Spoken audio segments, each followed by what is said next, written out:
What's going on, guys? Welcome back to another episode of the Young Money Hackers. We talk about all things property investing from people who have actually invested in property themselves.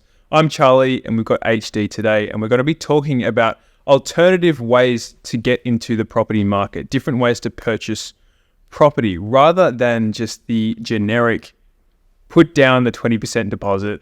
And we're going to get into different ways such as joint venture, going guarantor, and a few more that I think you guys will be really excited to hear about. Handel, what are your thoughts on this topic? This obvious method of buying property, you say, is that 20% down and the 80% borrowed from the bank, and away you go. Well, let's actually dig into that a bit more. Let's actually strip it right back. So people think if a house is $400,000, some of the people out there think that that's covered with all $400,000 to buy it. And even if they know that there's an option to buy a property using bank finance, which is getting a loan from the bank, people will still think that, that's a bad thing to do. Yeah. So they think that they need to have all the money to be able to buy a property, which is quite unrealistic in my view, no matter how rich you are, of course. Or actually, if you're really, really rich, maybe you can just buy a house in cash, who knows? But that's I think the very stock standard method. So, And the reason why I want to bring attention to that is because I think I've asked a whole bunch of my mates around, their mid-20s, late 20s, and I go, hey mate, do you know if a house is $100,000, do you know how much of the bank would fork out for you to buy that?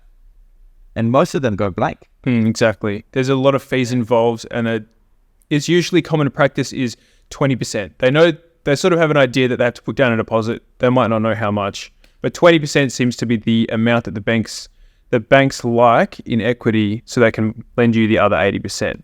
But there is, right. Yeah. So that is a really sophisticated way, put down 20% deposit. I think everyone knows about that. If not, well, there you go. You can put down a 10% deposit as well. You will have to pay LMI on that one, but that is not work.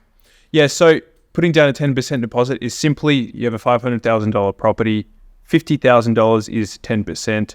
So the other remaining closing costs like stamp duty, legals, etc., will be another $20,000, $30,000, maybe even $40,000. So now we're talking $80,000, $90,000 on a $500,000 property, which is far better than putting down 20%, which should be, you're starting off at $100,000 of the $500,000 property. Then you've got to worry about all your costs on top of that, and that can be unachievable for a lot of people. So that is just the first one, deposits. That's kind of how they work. There are some other banks. So let's actually talk more about LMI. So what is LMI, and is it like a fee or something? It is a fee. It is a fee that the banks will charge you if you're borrowing more than 80% of the property's value. It's just an insurance to protect them against you not being able to make your repayments because you're borrowing more than 80% of the property's value. It puts more risk in the banks. The banks see it as a bit more risky. That's why they like to protect themselves by paying that. And you don't have to come up with that fee out of pocket. That is something that you can borrow and tack onto the loan. So you'll be borrowing slightly more again. But still, if it means you can get into a well-performing asset, in my opinion, it's a no-brainer. Yeah, I mean, I think we looked at some numbers previously as well, where Australian properties have gone up on 5% on average across the board. And 5% of a $500,000 asset is $25,000. So within year one, you're going to be making more money on equity than the LMI, which will typically sit around about $10,000, $9,000, about $11,000 in the initial upfront purchasing cost, as well. But whilst that being, of course, capitalized into the loan.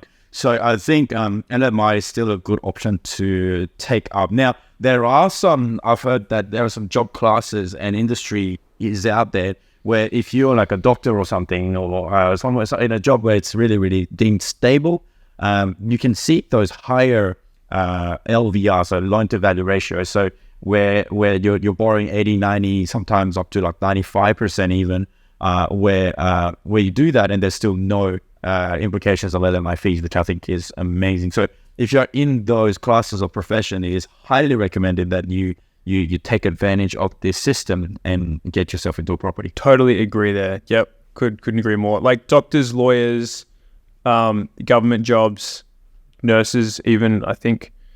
I'll have to double check on that one. Some teachers with permanency, I've seen cases of them being upheld in certain financial institutions where you have that element. And I see a lot of young blokes and lasses who are working for schools as teachers that have permanency. Well, any kind of industry with permanency, I think is a big deal. Yeah, the banks do love that, and it can be super beneficial for your borrowing capacity to actually get into a property if you have one of those professions. Like you won't have to worry about those extra fees. The other method that I've got here is joint venture. So this is basically where it sounds all complex. It sounds more complex than it really is. It's basically where two people come together to buy a property. This can be great if one person, for example, you have two people, one of them has the cash to be able to buy the property, but they don't have the serviceability. So they might not be able to borrow the money to get into the property. So they partner with someone that might have the serviceability. They come together, they buy a property that is of significance to them both, and they both get access to the property market, whereas otherwise they would have nothing. They wouldn't have been able to. I have some to say about joint ventures, right? Most of the clients that I meet that are like worth in the hundreds of millions right now, their first projects were joint ventures. Absolutely were. Okay. The problem with our generation, though, is that those generations, they just grew up on the focus of work, whereas we grew up on the focus of ourselves. We're important, we're special. I find kids our age are struggling to do joint ventures more than any other generation has ever struggled to do joint ventures. Although, and the reason why joint ventures are so good is the idea is economies of scale, right? And imagine this: there's person A and person B. Let's call them Jack and Jill. Jack has a house that's worth $400,000. Jill has another house worth $400,000. Now, over time, each of these houses are going to undergo some sort of issues. Let's say the plumbing is a bit of an issue. All right. Now, a plumber charges $100 in call-out fee and charges $70 an hour. Okay, he does 1 hour of work, right? And because he gets called out to each of these properties, right? And each of these properties require 1 hour of work, it's going to cost each of these properties $170, a net output of $340, right? Because he's got to visit 2 different properties here. But if Jack and Jill join forces together, right? I don't care who brings the equity, who brings the serviceability. You'll figure it all out. Okay, you'll see how much benefit your partner is, right? And they'll figure out how much benefit you are to the partner as well. Is that you guys will get together and probably be able to buy at least an $800,000 property, if not maybe push to $900,000 property. And this plumber will come out, only charge one call out fee at $100, and the work would be only about an hour and a half, charging about $105. So $205 is what it will cost. See that? Whereas you get yourself into a much larger and a more significant property where there's less competition, right? Where you may be able to get better value for buck. Because let's be honest, anyone can buy a $400,000 property. Not everyone can buy a $900,000 property. So joint ventures are always really good, I think, to do. Now, the idea is that, though, you want to work with people that knows what is going on, what the objective of doing this venture is. Now, if you're buying, if you're joint venturing with a mate to do a chicken shop or some sort of business, that could really go anywhere, because all the decisions and the direction that the business takes is literally there are so many iterations of these decisions. Whereas property, it's pretty simple. Depending on the type of property you go for, it could just be, a type of property is suitable for just buy it, put a tenant in there, and like renovate it and put a tenant in there. Life is good. You buy it and then you find a tenant in there, and for a long time you just collect the rent payments for the commercial properties or something. Some properties you buy it, you demolish it, you put a new house on there, and then boom, you sell it out. In each scenario you get a very, very specific black and white calculation as to how it's going to turn itself out. And when that's the case, there is really no emotional decision making that's put in place. All you have to do is just learn how to get together and write out a rational decision, which I think is a lot easier for partners to agree upon.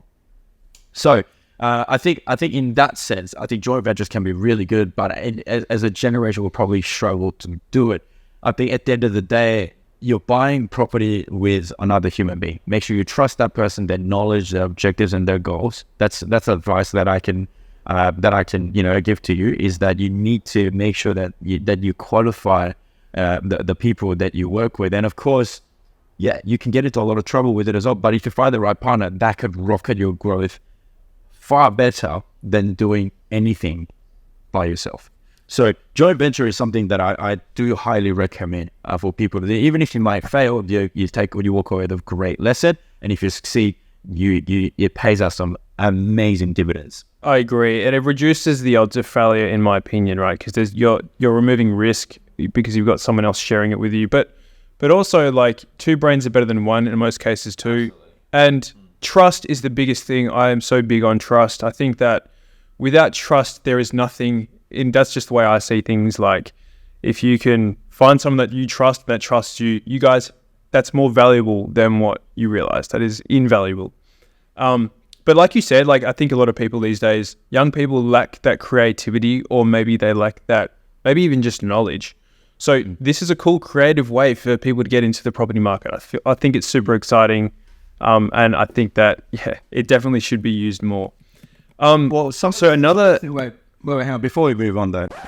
Well, really quick, guys. Property investing can feel like an extremely overwhelming process because it's the biggest financial decision most of us will ever make. That's why we've developed these property investing calculators that are extremely easy to use. All you have to do is put in your numbers and it will tell you if your property investment is profitable or not. But that's not all. We also have a mentorship experience. And that's right. We want to share with you all the juicy details through Young Money Academy, where you can learn step by step on how you can see yourself through to that end goal where you're profitable on all your property investments. We also have free resources available, so check them all out at youngmoneyhackers.com. Now back to the podcast. Some of the things I think we should look out for is some of the ins and outs of doing JV, right? So we talked about equity and serviceability. So that's a scenario where one person has a lot of money, but they might not have a lot of cash flow, right? So when they go to see a bank and they say, I want to borrow $300,000, $400,000, $800,000, the bank says, well, how are you going to be able to afford to pay us that? Do you have any consistent stream of cash flow? Now, this is quite typical of business owners, actually. So a lot of business owners who have had recent success, for example, business income is only valuable to banks once you have shown records of it for more than 2 years. So if you had recent success in your business, you might have a boatload of cash and you've written a lot of taxes last year, but the banks aren't willing to recognize all that as income. Then somebody, who has a day job, and making 80, 100, 120 grand a year will be somebody that is able to afford to pay these, pay the serviceability on the loan. Coming together as those two pieces in the parcel, that could be really positive. You could also be potentially partnering with somebody who has a lot of opportunities, right? That's a lot of opportunities, but they themselves are overinvested. So they need external investors to come in as a share and then work out a way to move forward. All right. That's another way joint ventures I've seen, it works as well. You might be doing a joint venture with somebody who has, resources to be able to tip into any kind of renovation. Might be that they own a building company, or it might be that they own a renovation company, or they themselves are a tradie too. I've seen those kind of combinations happen as well, which I think are pretty cool. But at the end of the day, it's about being around the like-minded people and identifying your value as well as theirs when it comes to signing the dotted line to do a joint venture together. Of course, there are intricacies as to how you structure a joint venture as well, whether you're going to go in a company form or a unit trust form, or even just as individuals, depending on how you want to structure your income through these ventures. But those things, I highly recommend that you do the research up front and that you are knowledgeable about it up front before you jump in, so that you know all the options that you're going to go through it with your partner, so that both of you guys are protected. Yeah, couldn't have said it better, HD. Yeah, totally agree on that one, dude. So another way that people can get into property, especially young people that may not have a lot of cash, is guarantor loans. So this is where you can guarantee the shortfall of what you can come up with for a property by using the equity in your parents' home. For example, if you want to buy a $500,000 house, and let's just say you put down like all the costs that you've got to come up with, 10% deposit, another 40 grand, let's call it $80,000 you need to come up with to buy that. That's only putting down 10%. If you put down 20%, we're talking 100K plus all the extra clothes like stamp duty, etc., 140K. Anyway, so if you want to buy that property, you've only got 10 grand, 20 grand. The shortfall between that 10 grand and the 100 grand, so $90,000, you can access that through the equity of your parents' house. So to buy that property, which is good. So you, without having to pay LMI, which is the another little perk of this. So the barrier here would be convincing your parents to actually go ahead with this. So you could say to them, well, when this property appreciates in value, let's say it goes up in value by 5%, that's $25,000 on the 500K property. That can be used to like break down the debt that you owe on the guarantor loan. Or if it goes up 10%, that's 50K, you're almost covered, right? So that's how you can sell this to your parents. They might just be really nice and feel like, like going ahead with it, no problems. But that's another way that people can get into property. I'd say the biggest thing with that approach would be that you need to be armed with information. You cannot just go willy-nilly to your parents. I mean, your parents might be unconditional lovers, right? And more power to you if you have parents that do that. Yeah, lucky. But and lucky you, right? Yeah. We live in a society where unconditional love from your parents is lucky. Unfortunate. But that's a different podcast altogether, boys. But so topic. It's a hot topic. It's not Joe Rogan here, guys. Come on. So what I would say the best thing to do is treat, every, I guess, assistance to your investment as like an arm's length deal. Okay, so I understand that your parents and you love them, they love you, but try to give them as much information as possible. Tell them and show them, demonstrate to them that you know what you're doing. How do you demonstrate to somebody you know what you're doing? Well, you can only arm yourself with more knowledge, and that's why people subscribe to Young Money Hackers. And that's why people watch our YouTube videos. That's why people read literature. That's why people use calculators so that they know the mathematics up front. If I was a parent, I would love to see my kid make that effort and come to me and I go, you deserve this property, and therefore you deserve my help. I think that's a better structured, I guess, deal. Now, I wasn't privileged enough to, get that kind of handout, but if it was available and your parents weren't doing anything aggressive with it themselves, and there's probably a good reason why they're not doing it themselves, or maybe they don't know how to leverage our property the way we're talking about it right now in this podcast, right? So if you are able to bring a little bit more energy and a little bit more vibrato in terms of, leveraging out their existing property portfolio to actually be living behind a better legacy, well, that could be a really good way to explore that. So always remember that in any of these deals, if you're going to get through alternative financing, even with you guys with the banks, you're all, it's just another way of providing information on your venture. Hey, this is what I'm thinking of buying. This is what I'm paying for it. This is how much money I'll make out of it. This is how much money I make, and therefore I can pay back this much money every month. You're communicating that with the bank. You'll do that the same with your joint venture partner. You'll do that the same with your parents, whether there's guarantor loans or whatever. I totally agree. It's like you think about when you do an assignment for uni or whatever it is, the amount of effort you put in, you're showing your lecturer this assignment. Do the same thing to your parents. They'll be like, hang on, you haven't just come up here and asked me with an expectation, with a sense of entitlement. You've actually almost made this a no-brainer for me as a parent to want to help you out, because you've shown so much enthusiasm and so much like calculation behind what you want to do, and you're creating a plan that you're presenting to them. They'll build trust in you. It's it'll make it a no-brainer for them essentially. And you can also say to them, I'll also look after you while you're old. And then they'll probably say, yeah, okay. That's it. So yeah, I think that's really. And obviously, we live in Australia, so we obviously have to speak to different cultures when we involve families in here, of course. But you've lived your 20 years of your life figuring out your own culture. So I'm hoping that by this time, when you're trying to cash it in, that it comes in pretty handy what you know about your own culture and the etiquettes and the decorum around how families behave, which I presume will be different for everyone listening to this podcast here in Australia. Yeah, so true. And of course, if that doesn't work, Young Money Hackers, we don't leave you hanging dry.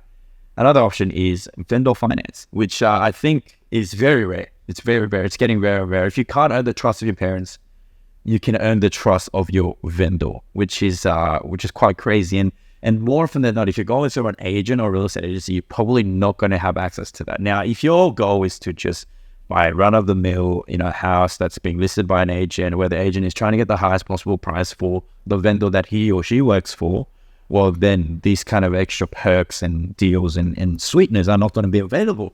HD, actually, can I stop you there? So can you explain what is a vendor for some people that might not even know what a vendor is?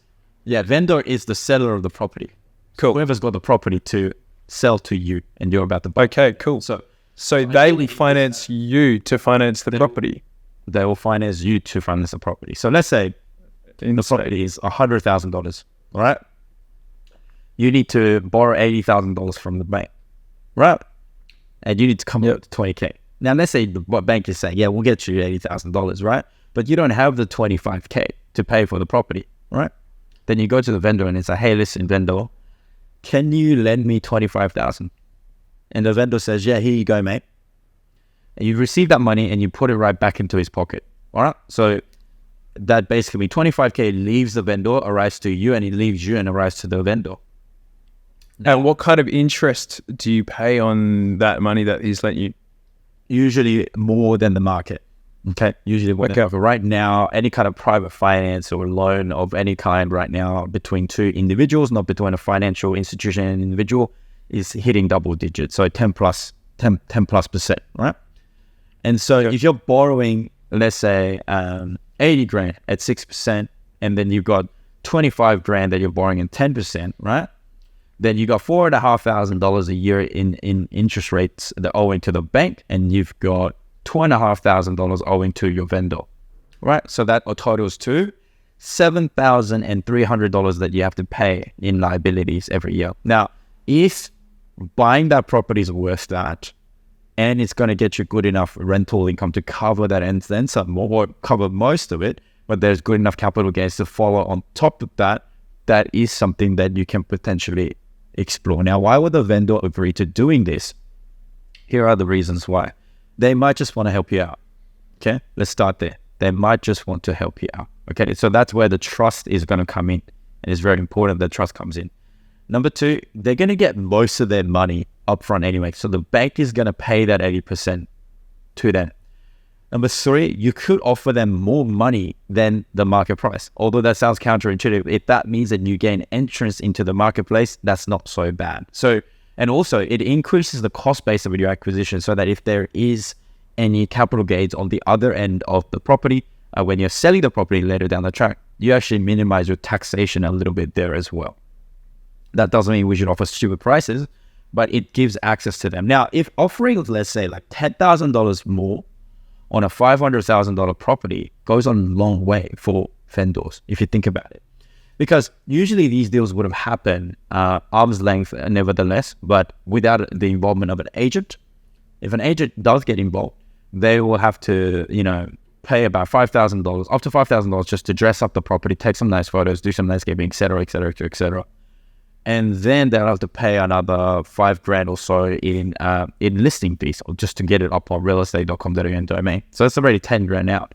And then the agent will charge 2% commission, which is another $10,000. So the vendor, the seller of the property, if they involve an agent, will be down $20,000 on a good $500,000 property. Now, if they have to vacate the property and they have to find an alternative accommodation where they should live in, if it's a property they're living in that they're trying to sell, then that's additional rental that they would have to pay on top of that as well, which then adds further costs. It's a $20,000 plus exercise.